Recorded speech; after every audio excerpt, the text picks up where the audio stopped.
Hola jóvenes, buenas tardes. Eh, el día de hoy vamos a tener tema nuevo, materia nueva. Ya concluimos con el tema de todo lo que tiene que ver con contratos mercantiles. Ya pudimos ver la clase pasada algunos ejemplos y ya poderlo enfocar un poco más a lo que es la práctica. Me gustaría que si tuvieran algún tipo de duda, pues me lo hicieran saber antes de que concluya el cuatrimestre. Ya estamos más avanzados. También me gustaría saber si ya estuvieron contestando tareas, si hay dudas al respecto, para poder asesorarles o bien retroalimentar el tema y poder ocupar alguna clase probablemente para la retroalimentación en ese sentido. El día de hoy vamos a entrar directamente a lo que es el tema del derecho administrativo. Es una materia de una de las ramas del derecho. Es importante, así como todas las ciencias en materia de derecho, conocer las bases sobre las que pues emerge, así como la metodología que emplea. Ustedes saben que en todas las ocasiones que hemos iniciado materia, pues estudiamos lo que son el principio, por qué existen, cuál es su naturaleza, etcétera, las fuentes de las materias, porque esto nos ayuda a saber de dónde parte la necesidad de ser regulado esta materia y a dónde concluye, en dónde es donde la vamos a aplicar y en dónde es donde nosotros podemos hacer uso práctico de esta rama del derecho.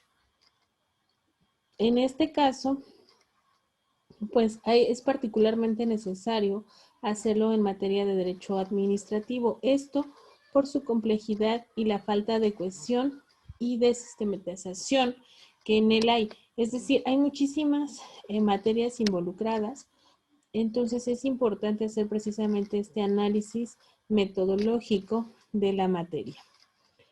Vamos a ver que las bases que se pretenden constituir en esta rama, además de una explicación del sistema y la metodología a emplear, un intento de señalar los grandes rasgos de la teoría general del derecho administrativo, ubicando su posición y su significado en nuestro mundo actual, en lo que vamos al día de hoy llevando a cabo. Nos parece en especial importante en este aspecto tener en cuenta la adecuada protección de la libertad individual y el desarrollo coherente de la actividad económica y social del Estado actual, ya que con ello pareciera que siempre se ha dado referencia en el derecho administrativo, así como en su desarrollo con otras materias. Asimismo, tenemos que tomar en cuenta la máxima importancia a las bases constitucionales del derecho administrativo que en nuestro sistema, hablando de nuestro sistema mexicano, pues tiene. Es una de las ramas mega importantes que ha ido pues teniendo que ver a lo largo de los años. En esencia vamos a ver que estas bases constituyen para nosotros las grandes líneas, las grandes directrices de la teoría general del derecho administrativo y vamos a ver que existen lo que son las bases históricas referentes a la ubicación del derecho administrativo en el pasado, en el presente y en el futuro, para comprender cuál es el momento y la realidad histórica en la que nos ha tocado vivir y para saber así dónde está y a dónde debe de ir. Por ello es muy importante, se tiene en cuenta que el derecho administrativo que regula la vida administrativa del Estado debe ir evolucionando en la medida que se transforme, quedando irreversibles en el pasado. Respecto a las bases políticas, los criterios políticos que deben ser rectores del derecho administrativo en lo que hace a la salvaguardia de la libertad individual y al funcionamiento de los poderes del Estado, para tenerlos siempre presentes como guía fundamental. Las bases constitucionales, que son los límites superiores dentro de los cuales el Estado debe mantenerse y que lo configuran como Estado de Derecho. Y vamos a ver que también están las bases sociales, que se refieren estas al significado del Estado de Derecho como salvaguarda de los derechos individuales, debe enriquecerse complementando con el estado de bienestar, que recordemos que es el fin último de todo el derecho, el bien común.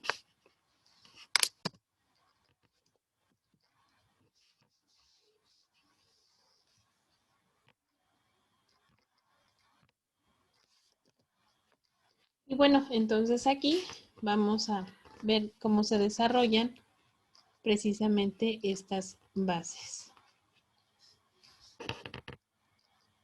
Por lo que respecta a las bases históricas, vamos a iniciar con el derecho administrativo en el pasado.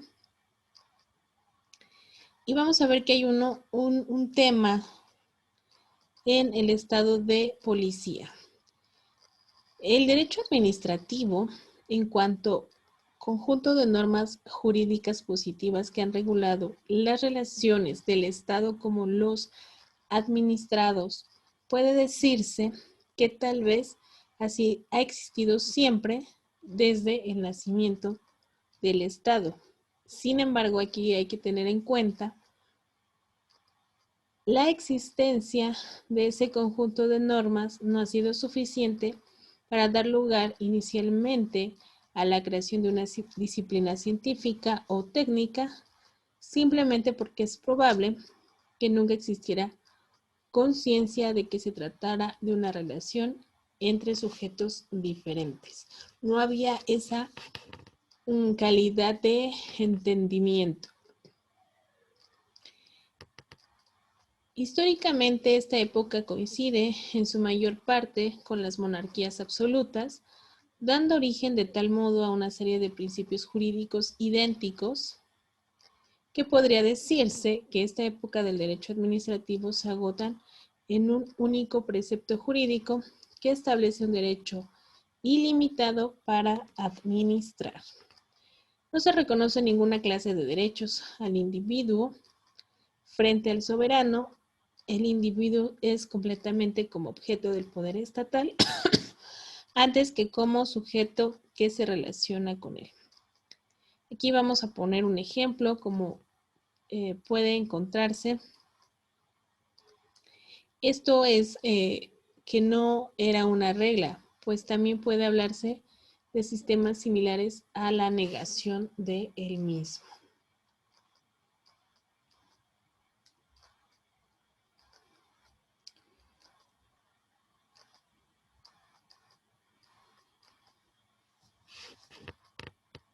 En esta concepción vamos a ver que el Estado y de sus relaciones con los administradores ha sido denominada particularmente con relación a sus últimas manifestaciones, como es llamado estado de policía. En el estado de policía, en consecuencia, al reconocerse el soberano un poder ilimitado en cuanto a los fines que podía perseguir y en cuanto también a los medios que podía utilizar o emplear, mal podía desarrollarse una consideración científica de ese poder. Digo, no es a la fecha algo diferente, ¿verdad? No creemos que pueda afirmarse lisa y llanamente que no existía un derecho público.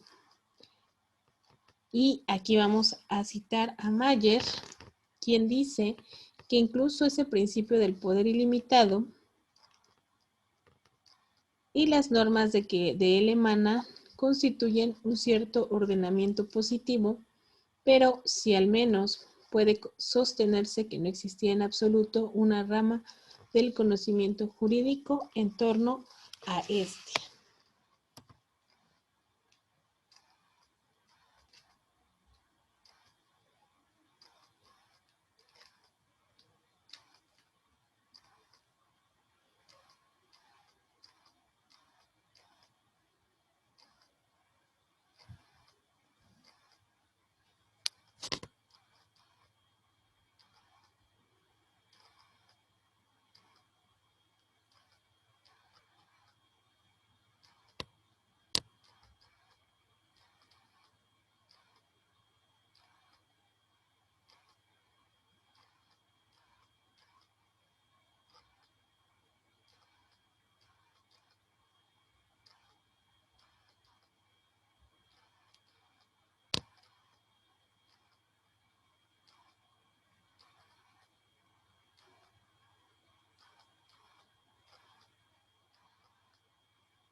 Por lo que respecta a las bases históricas en el nacimiento del constitucionalismo, vamos a ver que con el nacimiento de esta etapa llamada constitucionalismo, con la eclosión histórica de la Revolución Francesa, así como de la Declaración de los Derechos del Hombre, se opera a fines del siglo XVIII un cambio en la vida política que afectará radicalmente la relación entre el Estado y los habitantes.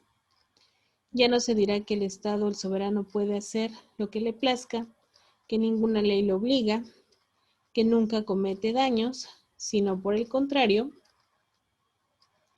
que existe una serie de derechos inalienables que deben respetar, que no pueden desconocer porque son mujeres y preexisten a él.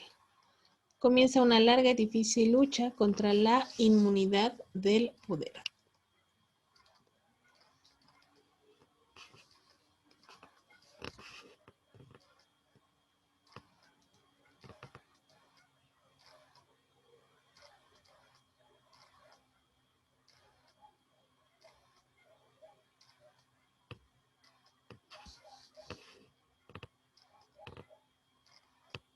En este momento se da el germen del moderno derecho administrativo, pues al tomarse conciencia de que existen derechos de los individuos frente al Estado y plenamente mandar, surgen automáticamente la necesidad de analizar el contenido de esta relación entre sujetos y de construir los principios con los cuales vamos a regirnos.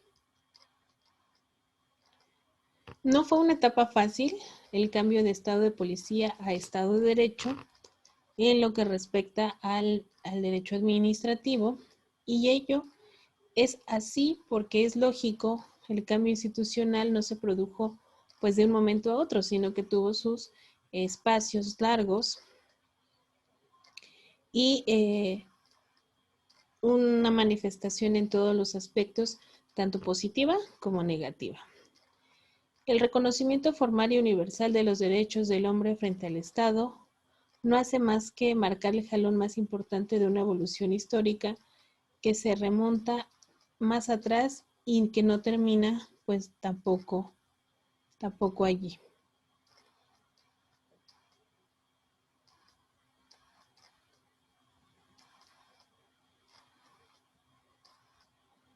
Por lo que respecta a la indemandabilidad del derecho soberano, el soberano no podía en el estado de policía ser llevado ante los tribunales como un litigante común y tampoco puede serlo el estado moderno durante mucho tiempo. La irresponsabilidad del soberano, esto bueno, estamos hablando también de un tema de historia, recordemos que esto viene siendo arrastrado de otras culturas, de otras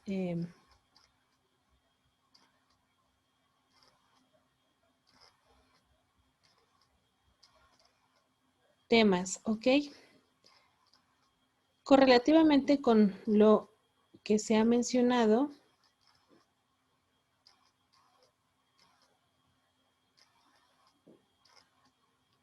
pues este es un tema histórico, ¿ok? Un tema de empleo de historia en el que vamos a poder analizar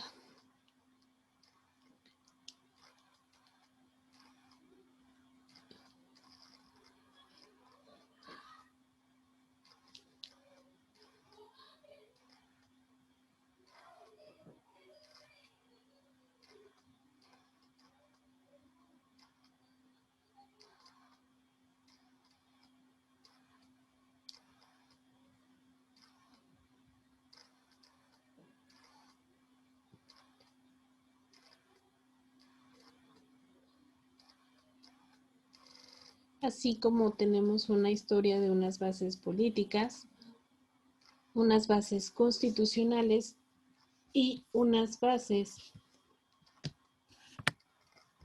sociales. Estas pues nos van llevando a lo largo de la historia, a lo largo de todo lo que fuimos asimilando, cómo se fue transformando el derecho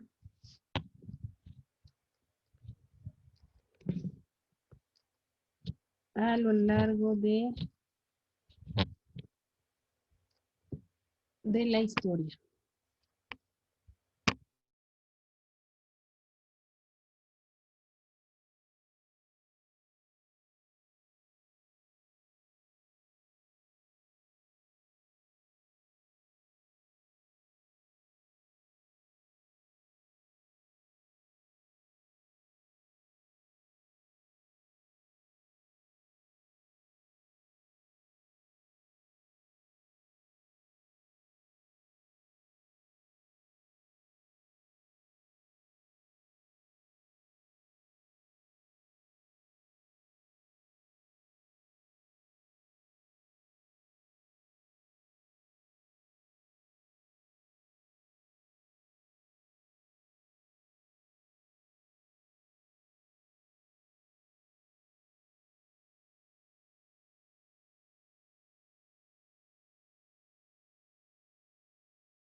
Ahora bien, una vez analizado esto, vamos a ver que desde el año en que se comienza a integrar México parte de la Organización de las Naciones Unidas, ya México estaba contando con la octava constitución vigente más longeva del mundo, aclarando que son más antiguas las de Reino Unido, Estados Unidos, Noruega, Países Bajos, Bélgica, Canadá, Luxemburgo. Y solamente estamos aquí, o solamente estoy mencionando las constituciones republicanas. La mexicana es la segunda más antigua en este índole. Otras constituciones añosas son la argentina y la de Suiza. Sin embargo, la Constitución de Argentina de 1853 fue reformada de manera radical en el año de 1994 y en la actualidad se identifica por esta última fecha de modificación. Sin duda fue objeto de cambios trascendentes, pero su estructura y numerosos preceptos proceden de la norma liberal de esa época. Lo mismo sucede con la Constitución de Suiza de 1874, cuya refundición y reformas se dieron en el año de 1999. Estamos hablando ya de muchos años. La Constitución de 1874 fue modificada en alrededor de 150 ocasiones y al acercarse el siglo de vigencia se consideró conveniente un ajuste completo y después de 30 años de trabajo su texto fue redundido en 1999 sin que se le hiciera cambios drásticos a su contenido. Mediante ese ejercicio se actualizó su redacción para hacerla más clara y le incorporaron a la norma escrita algunas reglas que operaban de manera consuetudinaria, aun cuando las novedades fueron pocas en la relación con la que ella llevaba. Hay que mencionar que estas 8 constituciones, como todas en general, han experimentado cambios importantes a lo largo de su vigencia. El hecho de que la británica hunda sus raíces en la Edad Media, la estadounidense procede del siglo de las luces, 5 más hayan sido producidas en el siglo XIX, y la nuestra, es decir, la mexicana, corresponda a los albores del siglo XX. Hace que cada una obedezca a un proceso evolutivo distinto, sin que esto afecte la similitud de objetivos, definen los derechos fundamentales y sus garantías, regulan las relaciones entre gobernados y gobernantes y establecen la estructura y el funcionamiento de los órganos de poder.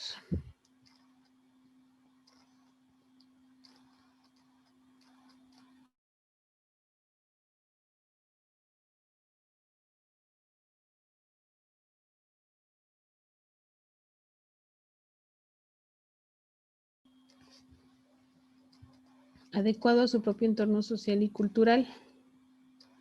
Hay un rasgo importante que comparten estos sistemas constitucionales, con excepción del mexicano: la relevancia constitucional de las resoluciones jurisdiccionales y de las prácticas políticas y administrativas han sido factores de acoplamiento con la realidad que generan un puente de intercambios recíprocos con el entorno y que hacen muy adaptativos los sistemas. La base de esta interacción es la confianza de las instituciones y el resultado se traduce en la convergencia de la norma con la normalidad. La excepción mexicana tiene un fuerte ingrediente de desconfianza interpersonal e institucional. Diversos estudios han identificado que en las sociedades más heterogéneas por su composición étnica, religiosa y lingüística, el derecho es un factor de cohesión más eficaz que en la sociedad de mayor homogeneidad en estos rubros.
Una característica compartida por 7 de las 8 constituciones es que en su desarrollo permitió la consolidación de democracias robustas. Debe tenerse presente que una adaptación al cambio social y cultural, las constituciones fueron incorporando las bases de los liberales, tomando en cuenta las libertades individuales y públicas. Esto es lo que ocurrió, por ejemplo, con la proscripción de la esclavitud, que algunas constituciones habían aceptado en su origen. Otro tanto fue ocurriendo cuando, de manera progresiva, las constituciones depuraron los procedimientos electorales, aplicaron la responsabilidad política de los gobiernos, descentralizaron el ejercicio del poder, otorgaron derechos a las minorías y desarrollaron los sistemas jurisdiccionales, incluidos los de justicia constitucional. En el elenco de las 8 constituciones más antiguas del planeta, solo a la mexicana le falta un tramo por recorrer en materia de instituciones democráticas.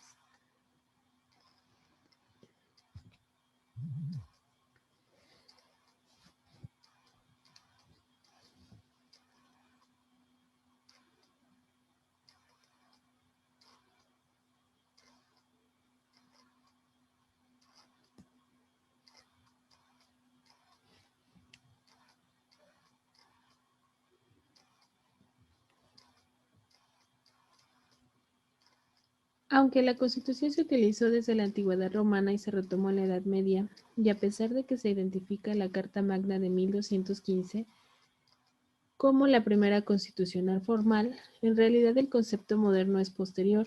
Surgió en Inglaterra a raíz de la Revolución Gloriosa y dio lugar a que durante el siglo siguiente, en diversas lenguas europeas, se adicionaran las voces constitucionales y, bastante después, la palabra constitucionalidad. En cuanto a la Constitución de Estados Unidos, con excepción de las 10 primeras enmiendas que introdujeron un amplio elenco de derechos fundamentales y de la proscripción constitucional de la esclavitud en 1865, todas las demás reformas han correspondido a ajustes institucionales que no han alterado el modelo original.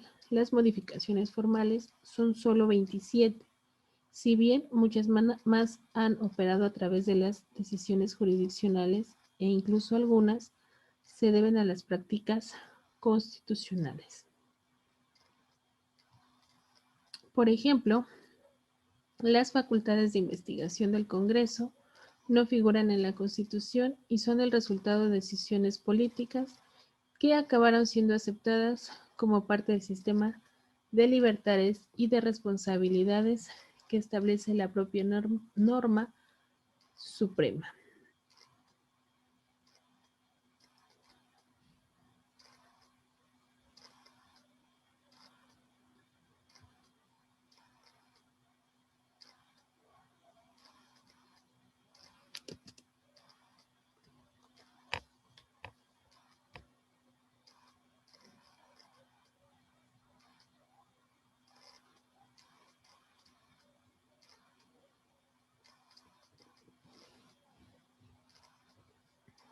El desarrollo y la adaptación de la Constitución estadounidense obedece a un procedimiento formal utilizado en Europa continental que se combina con mecanismos consuetudinarios y con la interpretación jurisprudencial. De esta manera, la adecuación del texto original se produce sobre todo por medios informales. Esto explicaría entonces por qué de las cerca de 10.000 reformas formales propuestas, solo hayan prosperado 27.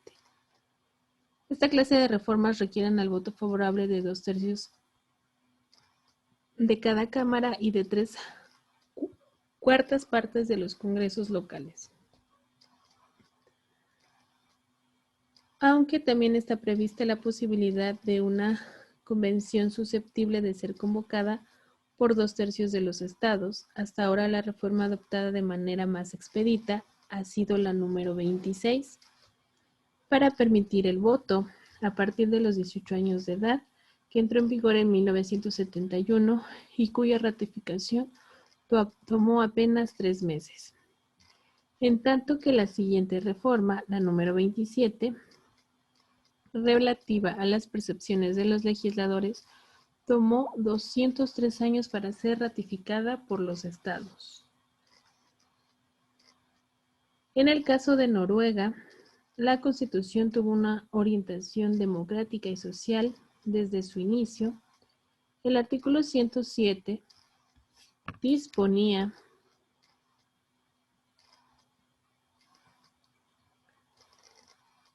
la protección de los derechos alodiales, señalando que contribuyen al beneficio del Estado y al bienestar de la población rural. El alodio representaba una importante excepción del régimen feudal de propiedad, por lo que se le conocía como tierra libre, y sin duda suponía un avance social significativo en Europa continental. Aunque la Constitución es monárquica, proscribió la creación de señoríos y baronias a partir de su promulgación. En cuanto al derecho de expresión, el artículo 107 dispone desde hace más de 2 siglos que todos pueden hablar de manera franca y libre acerca de la administración y el gobierno. En el orden político, la Constitución noruega prevé la responsabilidad política de los miembros del gabinete desde 1814. Y el Consejo del Estado equivale al órgano de gobierno que aprueba las propuestas de nombramientos oficiales. Las normas de mayor desarrollo democrático y social se fueron incorporando de manera paulatina, haciendo de Noruega uno de los mejores ejemplos de una democracia social contemporánea basada en su prestigiada Constitución bicentenaria. Países Bajos construyó su constitución a partir de una amplia experiencia republicana de descentralización política y administrativa y de independencia del amparo jurisdiccional. El principal objetivo de la Constitución de 1815 fue fundar la monarquía de la Casa Orange-Nassau, que contó con un Consejo de Estado que procedía de la época de Carlos V, en 1531. Además de la unificación con Bélgica, por entonces pertenecientes a Austria, este fue el diseño territorial adoptado por el Congreso de Viena en los Estados Generales para parlamentos denominados así desde 1464. Se introdujo el sistema bicameral para dar cabida a una Cámara de los Notables, cuyos integrantes eran destinados por el rey y por la otra base electoral indirecta para subsidiar la representación regional. Pocos años después, en 1823, fue introducido el Consejo de Ministros.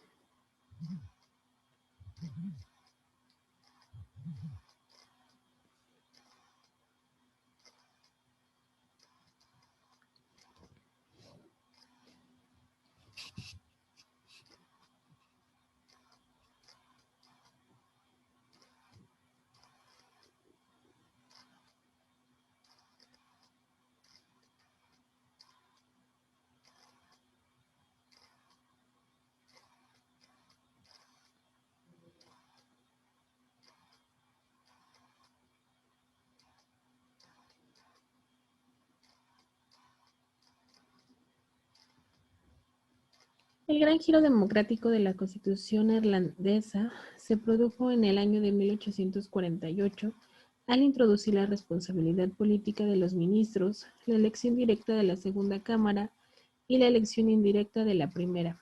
Asimismo, se ampliaron de manera considerable los derechos fundamentales y las atribuciones parlamentarias. Bélgica se caracterizó por una constitución sucinta y bien redactada. Desde su primera constitución, adoptó un sistema liberal en materia religiosa, imponiendo la neutralidad del Estado en relación con el culto. En cuanto al régimen de gobierno, racionalizó el ejercicio del poder monárquico, adoptando el principio de la responsabilidad política de los miembros del gobierno. La principal tendencia evolutiva de esta Constitución está marcada por un federalismo muy dinámico, desencadenado a partir de 1868 con la creación de 3 regiones, continuando en 1980 y culminando en 1993, al otorgar a las comunidades y regiones autonomía, incluso en materia de política internacional. La Constitución ha sido utilizada como un instrumento eficaz para mantener las bases mínimas de cohesión nacional, absorbiendo con maestría las tensiones que han amenazado corromper la unidad del Estado.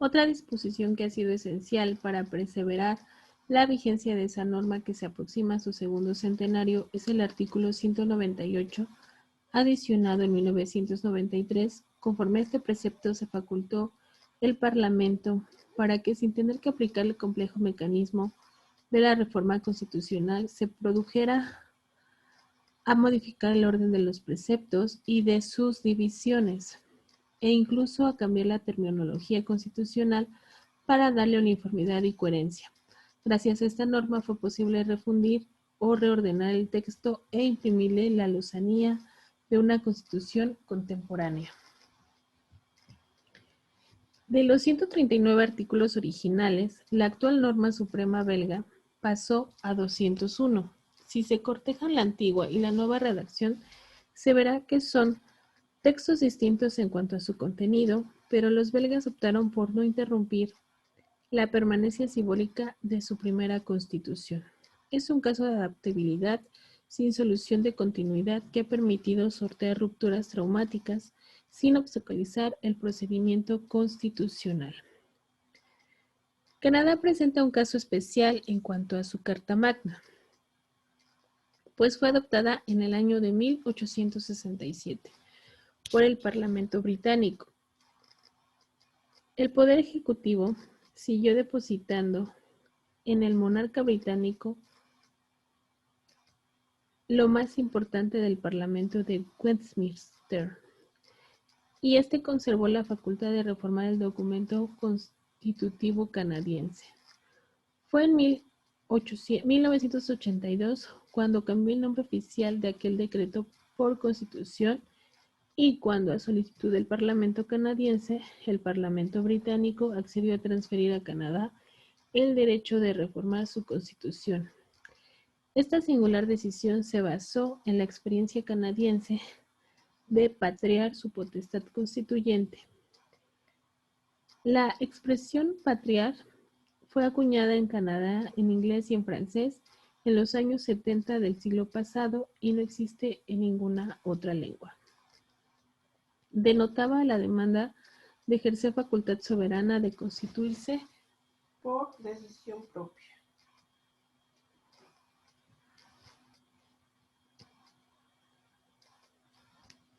El peculiar origen de la Constitución canadiense tuvo varias consecuencias.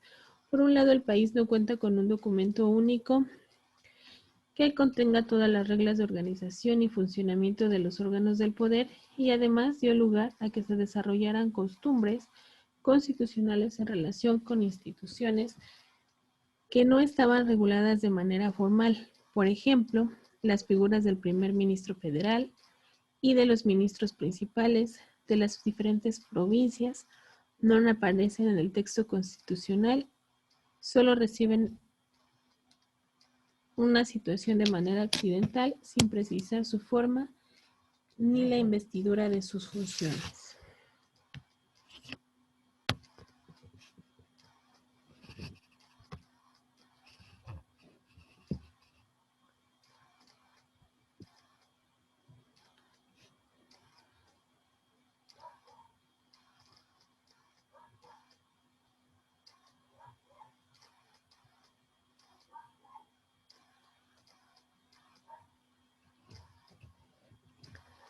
Al trasladar el poder constituyente ordinario a Canadá, se adoptó uno de los más complejos procedimientos de reforma constitucional vigentes en la actualidad.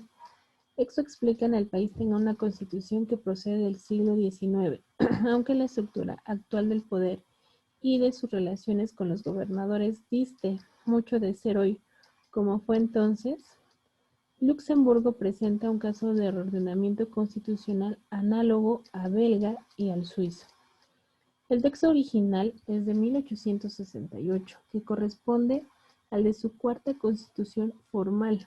La primera fue una carta otorgada en 1841 por el rey de Países Bajos. La segunda, en el orden formal, fue una realidad a la primera adaptada por una asamblea constituyente propia en 1848 y se acopló a la corriente liberal de la época.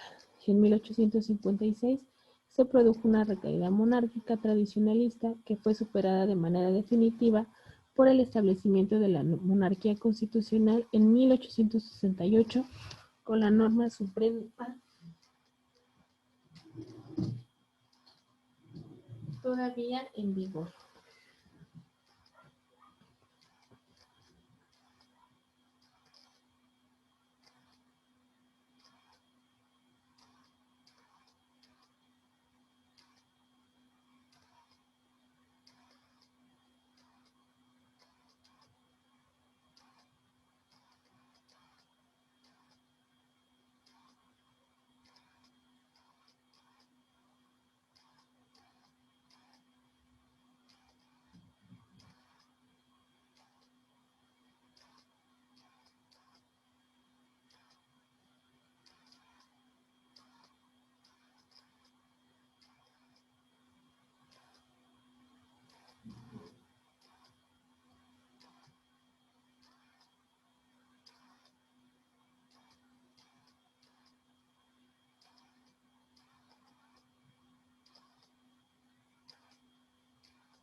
Como en el caso de Bélgica, el texto luxemburgués de entonces y el actual difieren en todo.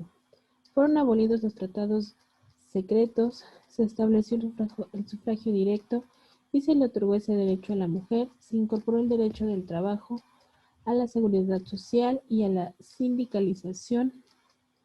La educación primaria se volvió obligatoria y gratuita, fue modificada la integración del Parlamento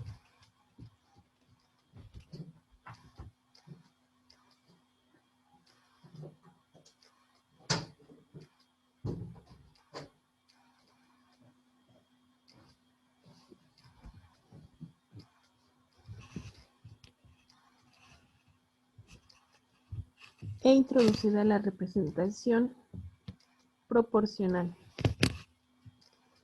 Quedó abolida la pena de muerte, se aceptó la autoridad supranacional de los órganos europeos, surgieron la Corte de Cuencas, el Tribunal Constitucional, el Consejo Económico y Social, las cámaras profesional y de comercio, y en materia política se transitó de manera paulatina de la monarquía arcaica, reintroducida en 1856, para organizar progresivamente un sistema parlamentario moderno.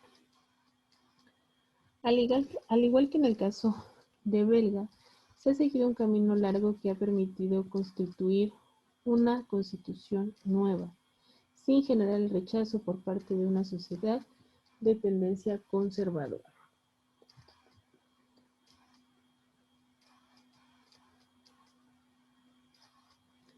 Para el caso de México, cuenta con la octava constitución más antigua del planeta y con la segunda más longeva de un sistema republicano, precedida solamente por la estadounidense. Al acercarse a su centenario, fue objeto de 227 decretos de reforma que modificaron 697 veces 114 de sus 136 artículos. En otras palabras, solo 22 de sus preceptos permanecen sin modificación, es decir, intocables.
Esa circunstancia ha propiciado numerosas opiniones que asocian el número de artículos modificados con los que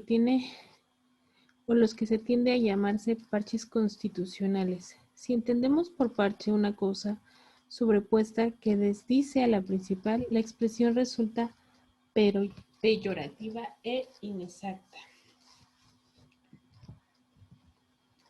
Examinando reforma por reforma es difícil encontrar las que puedan considerarse superfluas.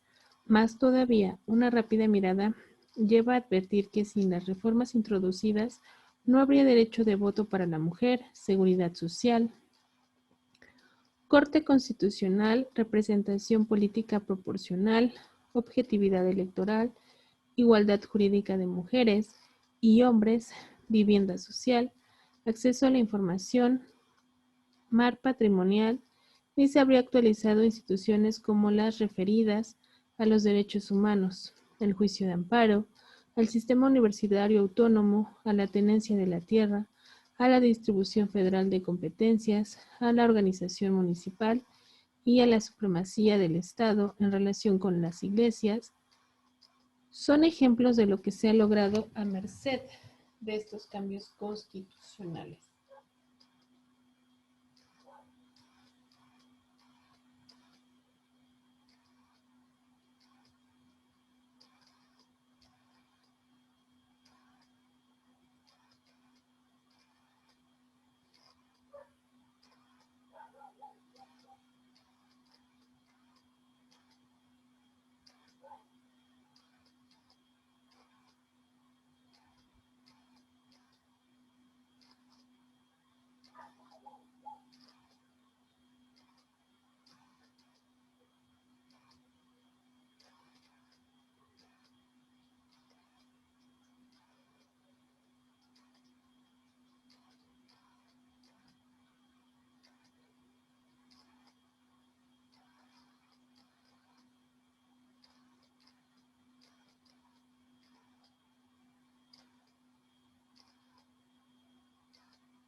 En un sentido diferente hay casos como el del artículo 52, que fijaba la base poblacional requerida para elegir a cada diputado federal.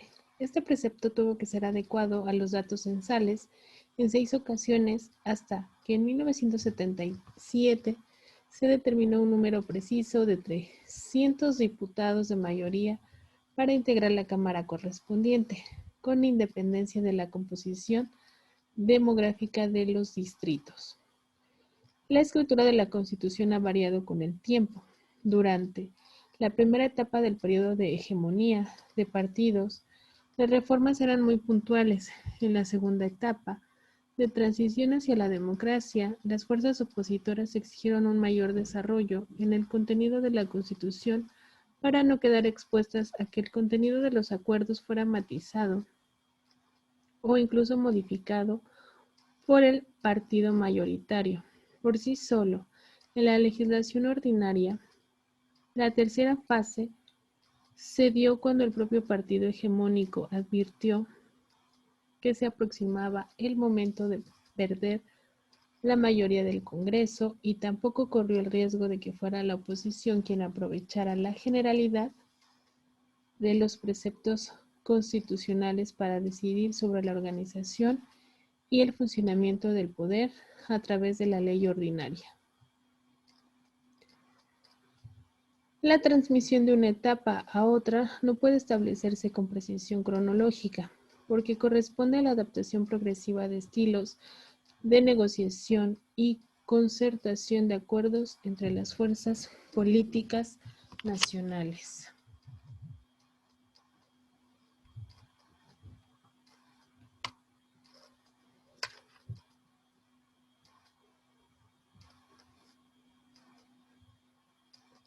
Esta dinámica deformó el contenido de la Constitución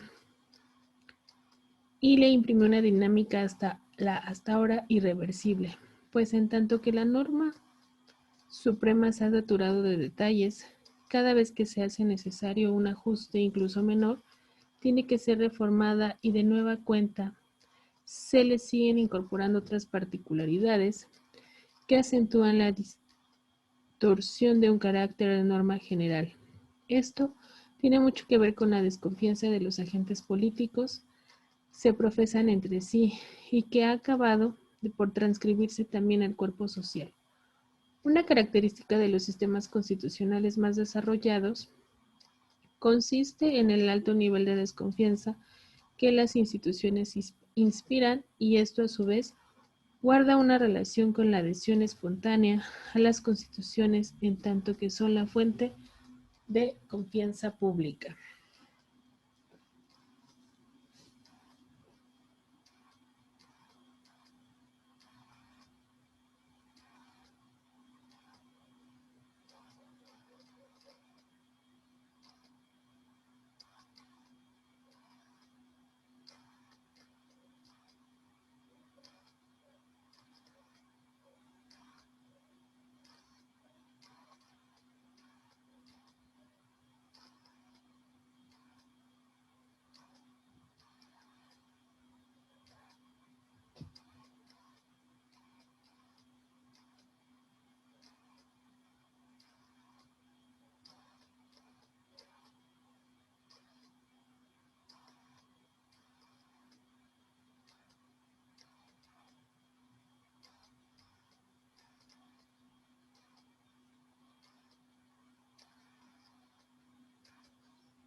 Para salir de la dinámica en la que está atrapada la Constitución es necesario un giro radical, si es que se aspira a prolongar su vigencia por un periodo amplio.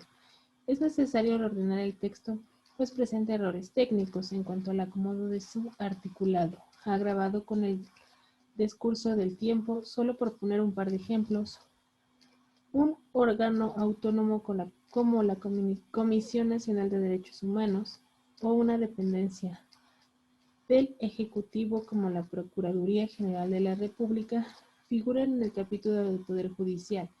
La Fiscalía General, que sustituirá a las Procuradurías en considerarla un órgano constitucional autónomo, pero permanece en el capítulo del Poder Judicial.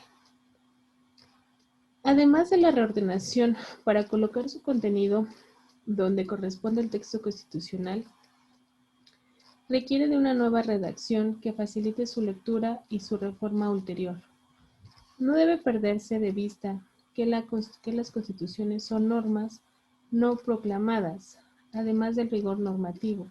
Las constituciones requieren un mínimo de permanencia en cuanto a su texto para suspicar una cultura jurídica que se apoye en los conocimientos de un texto más o menos estable. Esto no implica que se conviertan en normas inamovibles. Por el contrario, la fluidez de la vida institucional se facilita por la generalidad de los enunciados constitucionales.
En el caso mexicano, la perduración de la Constitución después de su centenario dependerá de muchos factores, uno de los cuales consistirá en la política y en las estrategias de reforma que se adopten para el futuro. Esto incluye la recomposición de un texto actual, además de los cambios institucionales que hacen falta para que el sistema avance hacia la equidad social y la consolidación de la democracia. Las 8 constituciones mencionadas aquí, en el orden de su antigüedad, son muy diferentes en la actualidad de cómo eran al momento de su adopción. Todas, incluidas la británica y la estadounidense, han evolucionado y seguirán haciéndolo porque regulan procesos políticos, sociales y humanos siempre en movimiento. Las constituciones son parte de la cultura y la cultura no se detiene. La interacción entre la norma y la normalidad exige a las reglas una gran plasticidad adaptativa, en tanto que las disposiciones constitucionales están en contacto con un entramado de conocimientos, convicciones, costumbres, prácticas ideológicas, creencias, estilos de vida, prejuicios, percepciones, necesidades y expectativas que se recrean de conjunto y regulan una pluralidad de contextos locales, regionales, nacionales, internacionales y globales que fluyen de manera incesante.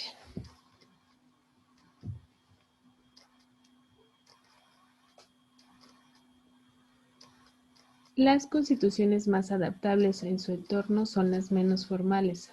Eso explica la longevidad de la británica y en buena medida de la estadounidense. En la posición opuesta se encuentran las que pretenden agotar todas las formas de organización del poder y de refuncionamiento institucional. A veces se llegan al extremo de incluir disposiciones considerables e intangibles. En medio quedan las que combinan reglas más o menos fijas, pero dejan espacios de innovación al legislador ordinario al juzgar y al propio ciudadano como intérprete activo el ordenamiento, lo que facilita esta adaptación.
Las constituciones son aspiraciones de paternidad.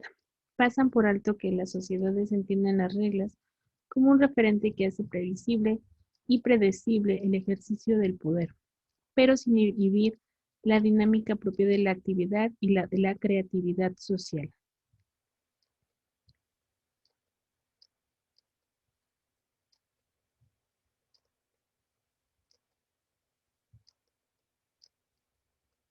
Las constituciones tienen tensiones entre los gobernados y los gobernantes que exigen reglas que ofrezcan mínimos de certidumbre para prever la conducta ajena y para ajustar la propia, pero no para cancelar ni para dificultar la libertad de la vida personal colectiva de los miembros de una comunidad.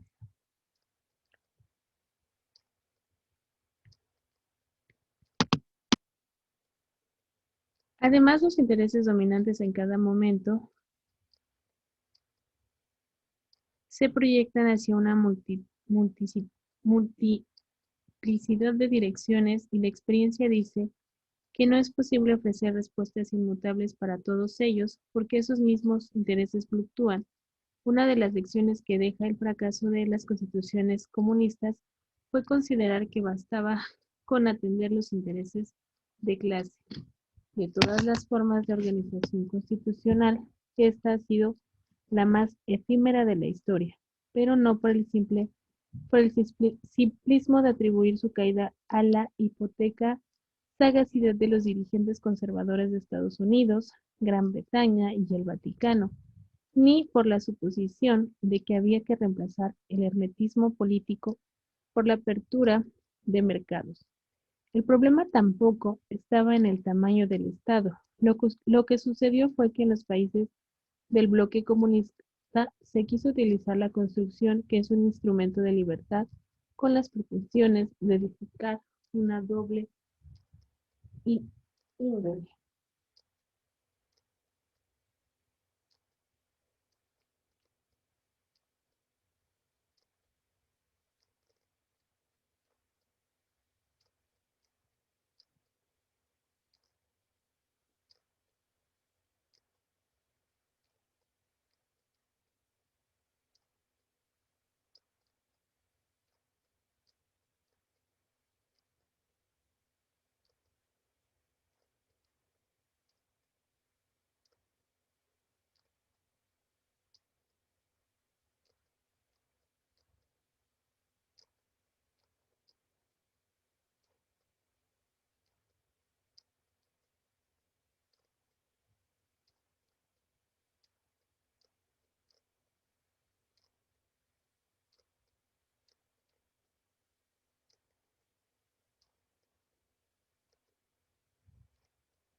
En la historia de las instituciones políticas se registran periodos prolongados de ejercicio del poder absoluto, pero como consecuentes con la...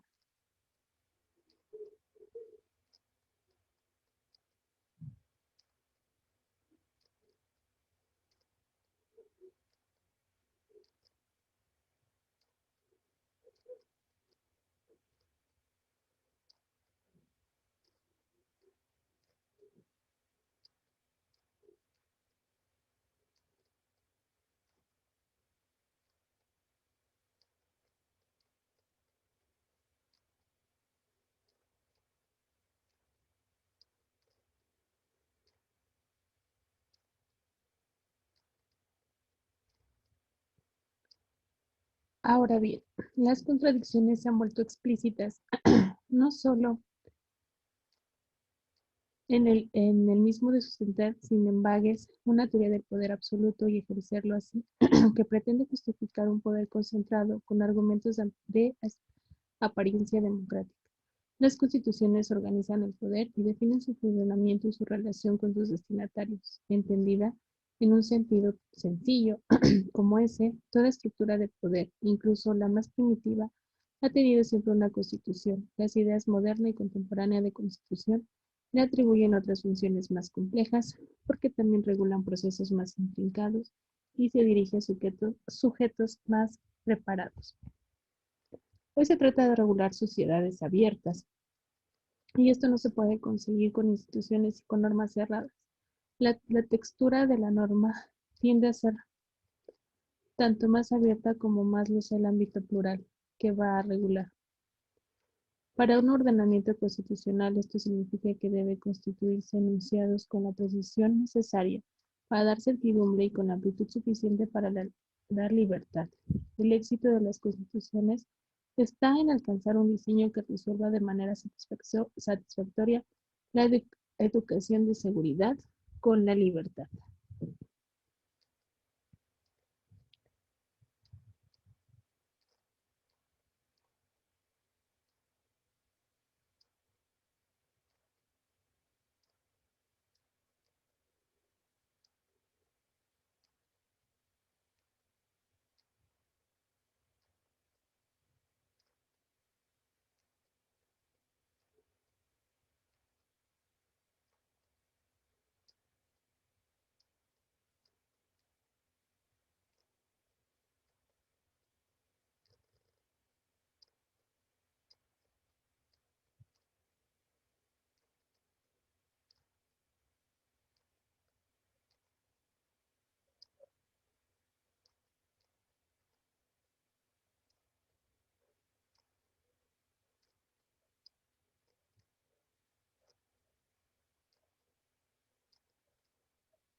Como capítulo complementario se desarrollaron en la Constitución diversos preceptos de contenido económico que agregaron a lo que en forma escueta enunciaron en 1917 los artículos 27 y 28. Hoy existe un marco normativo que se fue incorporado en la Constitución de forma paulatina,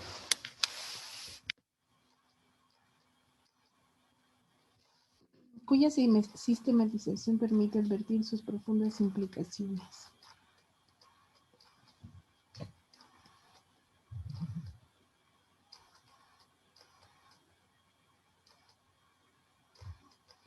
Los derechos humanos figuran en el constitucionalismo nacional desde la luminosa Constitución promulgada en Apatzingán. Aún así, distan de haber alcanzado la plenitud de sus efectos, y buena prueba de ello son los problemas que motivaron a la creación de la Comisión Nacional de Derechos Humanos y los señalamientos que este órgano constitucional hace con frecuencia. Como capítulo especializado de estos derechos y por la trascendencia que tuvo desde que entró en vigor la Constitución, el derecho de la educación ocupa un lugar central en el constitucionalismo mexicano. Hay que tener presente que la primera reforma constitucional introducida en 1921 fue sobre esa materia, y que el debate constitucional más encendido en nuestro tiempo sigue siendo sobre ese gran tema. El derecho penal, que incluye la vertiente penitenciaria, ha sido objeto de cambios de gran repercusión para la seguridad jurídica, la libertad e incluso la vida de los mexicanos. Los cambios constitucionales en esta materia son una constante en el largo y fructífero trayecto de la Constitución, sin que sea posible decir que ya alcanzamos una situación por completo satisfactoria. La experiencia gremial en materia de juicios orales, por ejemplo, suscita muchas dudas y serán necesarias nuevas respuestas que atiendan los aspectos pretendidos y corrijan los errores que vayan siendo advertidos.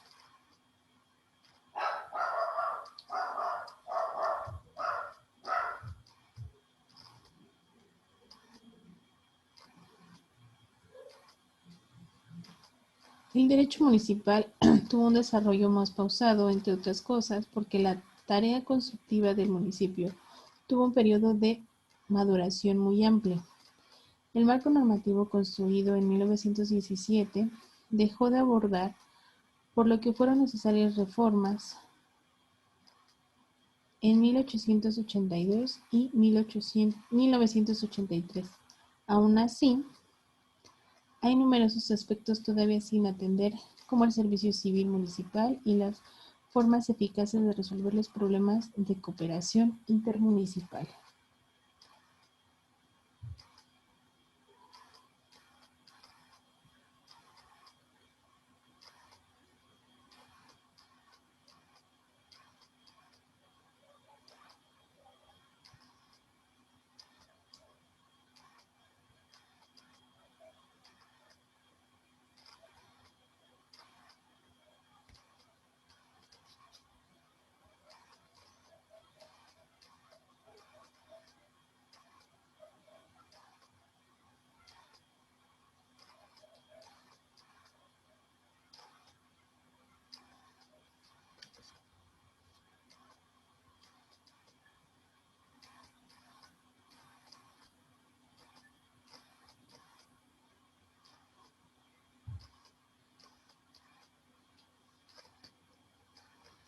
La separación de poderes ha tenido en México una lectura restrictiva, con la propensión secular a regatear la relevancia de los órganos de representación política.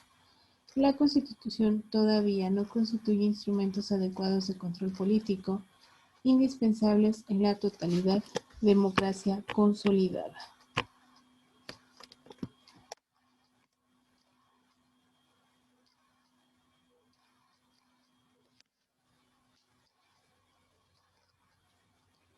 Como un tema vinculado con la organización del poder político,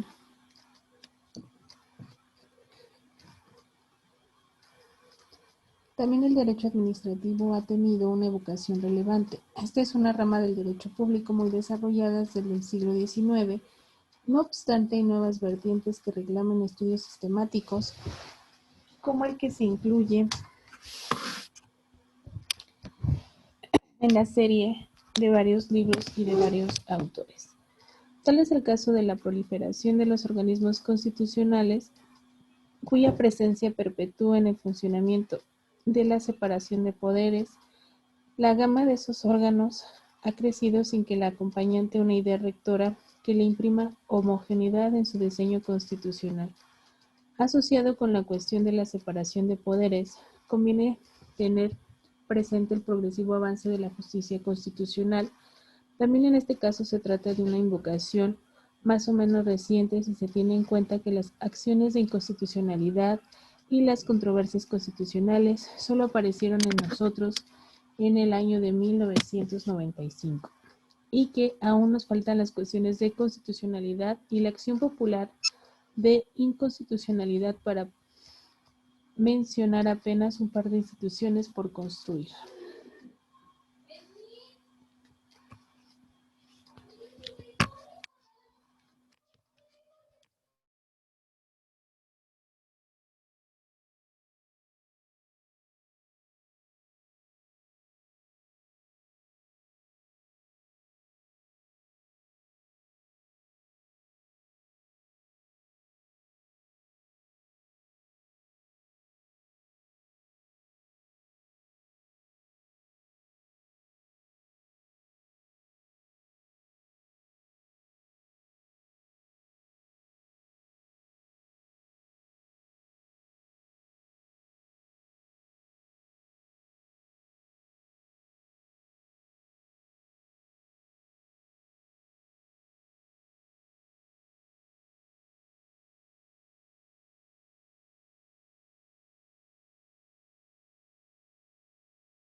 Lo que una vez analizada el tema de historia que nos arrastra a lo que es el derecho administrativo y una vez separadas las fuentes o la separación del Estado, se vieron la complejidad de sus acciones. Todo y como lo sabemos, y no nada más en esta materia, en muchas materias, ¿no? La división de la división del Estado, tanto en nivel histórico, a nivel administrativo, a nivel político, a nivel cultural. Y bueno, es una de las cosas que de hecho desde muy pequeños vamos aprendiendo, que es la división de nuestro Estado, la división también de los poderes del Estado y la separación del Estado con otras entidades. Todo esto nos va arrastrando o nos va llevando a formar lo que es el derecho administrativo. Si ustedes se percataron dentro de lo que pudimos tocar en la clase, pues es prácticamente la historia de cómo emana el derecho administrativo. Y decíamos al inicio que es un tema o una materia compleja, porque si bien es cierto hay un derecho administrativo, un código de procedimientos administrativos, ese mismo código, esa misma legislación, pues se atrae de varias otras normas, otras reglas, otros principios y otros muchos reglamentos para poder finalmente concluir en lo que es un tema administrativo, un procedimiento administrativo. Entonces, precisamente por eso, pues es un tema más, no es complicado, más bien es complejo, es una rama muy hermosa de lo que es el derecho. Y bueno, chicos, hasta aquí le vamos a dejar el día de hoy. Continuamos la siguiente clase. Recuerden, por favor, si hay algún tema, alguna duda, alguna retroalimentación, por favor, contáctense de manera directa conmigo o a través de nuestras asesoras para que vayan saliendo todas las dudas. Por favor, vayan contestando tareas y pues cualquier cosa estoy a sus órdenes. Que tengan una excelente tarde.